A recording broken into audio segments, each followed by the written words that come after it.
Hi kids, I hope you all are doing well. So let's see this question which appeared in SOF IMO 2021 and 22 exam. The question says the given figure is made of using 6 identical squares. Study the following statement carefully and select the correct option.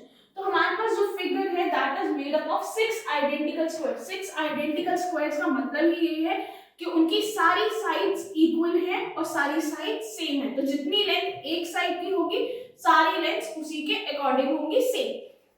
तो statement number 1 क्या कह रहा है? The area of rectangle ABIJ is 1 to 128 centimeters. So let's find out area of ABIJ rectangle. So area of rectangle क्या पूछा है? A, B, I and J। तो हमसे ये वाला रेक्टेंगल का इन्होंने एरिया पूछा है, ठीक है। अब आप ये देखो कि हमारे पास जो DFG जो साइड है इट्स गिवन एज 16 सेंटीमीटर।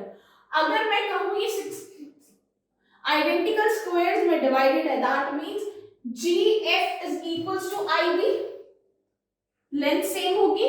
तो हमारे पास IB की लेंथ आ गई 16 सेंटीमीटर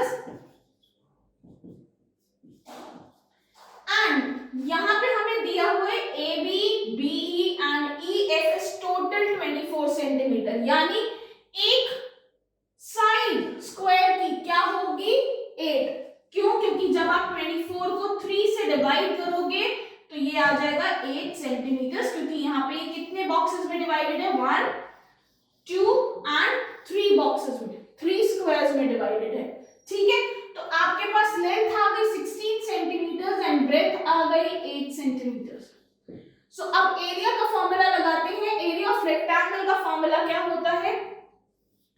एरिया ऑफ रेक्टेंगल होता है length into breadth which is 16 into 8 which comes out to be 128 square centimetres, यानी ये वाली स्टेटमेंट तो करेक्ट है। अब आ जाते हैं हम अपनी सेकंड स्टेटमेंट पे। सेकंड स्टेटमेंट क्या कह रही है? The area of unshielded figure is 384 square centimetre.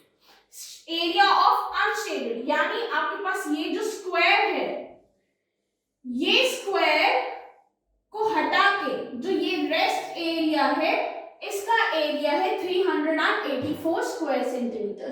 तो ये भी चेक कर लेते हैं एक बार।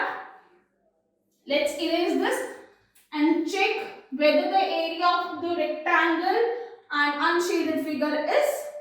तो ये unshaded figure कैसे आएगी? We need to subtract the area, we need to find out the area of rectangle and उस area of rectangle में से हमें square का area माइनस करना होगा, तो हमारे पास area of unshaded region आएगा।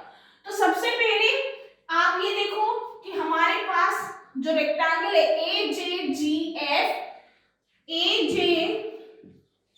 GF रेक्टेंगल में आपको एक साइड AF दी है 24 सेंटीमीटर एंड एक साइड दी है 16 सेंटीमीटर। एरिया ऑफ रेक्टेंगल क्या होता है? लेंथ इनटू ब्रेथ, तो that is 24 multiplied by 16 which comes out to be 384 square centimetre. And हमसे पूछा क्या है? Unshaded area. तो सबसे पहले हम इस स्क्वायर का एरिया निकाल लेते हैं। एरिया ऑफ स्क्वायर क्या होता है? Side into side. तो हमारे स्क्वायर की साइड क्या है? हमने अभी पहले क्वेश्चन में देखी, दैट इज 8 सेंटीमीटर। तो एरिया ऑफ स्क्वायर आ गया 8 into 8 which is 64 square centimetre. अब अनशेडेड एरिया कैसे निकलेगा? 384 माइनस 64, तो हमारे पास आंसर आ जाएगा 320 square centimetre. Is 320 square centimetre equals to 384? नहीं, जो इन्होंने दिया है वो तो पूरी फिगर का एरिया जो हमने यहाँ पे निकाला। So that means the statement is wrong. So your option A, statement 1 is true and 2 is false is the correct option. So I hope you all liked the solution for this question. For more videos, stay updated, stay calm, stay safe. Bye.